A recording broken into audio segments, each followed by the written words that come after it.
Orang yang paling ditokohkan di Eropa sekarang adalah Darwin oleh para ateis. Kita bicara ateis, nggak usah bicara ahli kitab. Ahli kitab masih ngaku ada Tuhan namanya Allah. Kita bicara orang yang paling nolak ada Tuhan, orang ateis. Darwin ini adalah orang yang secara tidak disadari oleh orang-orang ateis mentuhankan dia, karena semua teorinya dipercaya. Semua teori Darwin, teman-teman sekalian, intinya menolak ada Tuhan namanya Allah. Di antara teorinya, manusia dari kera. Itu teori. Dan dia bilang hewan-hewan yang terbang di udara ini itu asalnya dari hewan darat. Hewan darat ini asalnya dari hewan laut. Lalu kemudian dia buatlah ilustrasi dia, dari laut digambar ada ikan tiba-tiba jalan sendiri naik ke pinggir pantai, kemudian tiba-tiba berubah jadi kadal, kadal ini tiba-tiba bersayap jadi burung. Anehnya ada yang percaya nih. Pernah terjadi di Amerika, kisah nyata, ribut antara kubu orang Nasrani yang mengaku ada Tuhan Allah dengan orang-orang ateis yang berpegang teguh pada teorinya Darwin, manusia dari kera. Masuk ke pengadilan, hakimnya bingung gimana mecahin. Yang diperebutkan bukan materi. Lalu tiba-tiba hakimnya buka pembicaraan, tidak dia sadari ternyata itu membuka sidang dan menutup sidang. Dia bilang begini aja, yang mengaku keturunan kera ke sebelah kanan saya. Maafin yang sebelah kanan ya, ini cuma waktu itu. Apa yang terjadi?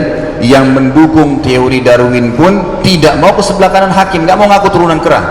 Loh, kamu kan dukung teori itu. Kalau kamu keturunan kera ya kamu saja, kita sudah tahu. Kita dari Adam, Adam dari tanah. Panjang lebar surah Al-Baqarah menjelaskan masalah itu. Kita sudah tahu dari mana asal kita dan apa ujung kehidupan kita. Sudah jelas semuanya bagi orang yang beriman kepada Allah. Ini enggak, gitu ya.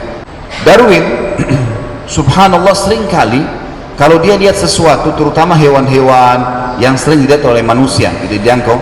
Kalau dia lihat jenis hewan tertentu, misal hewan udara, dia cari ada burung tertentu, langsung dia cari kira-kira jenis kadal atau hewan di darat ini yang mirip yang mana sih, lalu digambar, diilustrasikan, tanda panah berubah jadi itu. Kemudian kalau ada hewan yang di darat, dia lihat, dia cari hewan lautan yang mirip lalu digambar, sebelum muridnya bertanya gitu. Subhanallah, satu waktu, dan ini diangkat oleh banyak ilmuwan muslim tentang kisah ini, dan di dalam buku Darwin sampai sekarang subhanallah masih ada, sampai dia sudah meninggal kata-kata itu masih ada. Ternyata dia pernah mau pergi mengajar murid-muridnya dan dia dihadang oleh burung merak.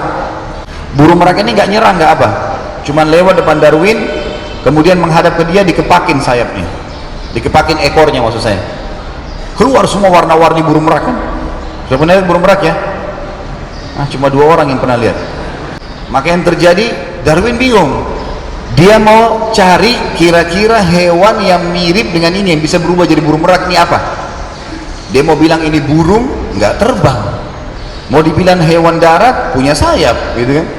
Mau dicari yang mana nih? Kalau dia cari hewan darat harus yang terbang, kalau dia cari hewan lautan harus yang mirip, nggak ketemu. Lalu dia bilang dalam bukunya sampai dia meninggal, kalimat itu masih ada. Dan ini juga dinukil oleh Harun Yahya di Turki.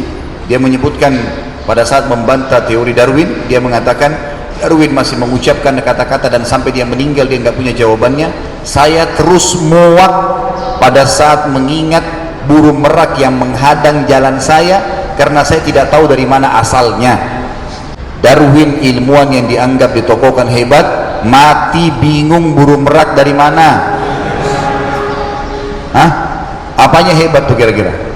Kita mau burung merak, mau ayam, mau merpati, mau burung apa, mau semua hewan, semua Allah, la ilaha illallah, udah Allah yang ciptain, selesai, ringkas. Kalimat dahsyat yang luar biasa nih, kelihatan tidak kan Allah yang ciptain. Habis ceritanya Darwin yang dianggap dituhankan tadi hanya dengan satu contoh.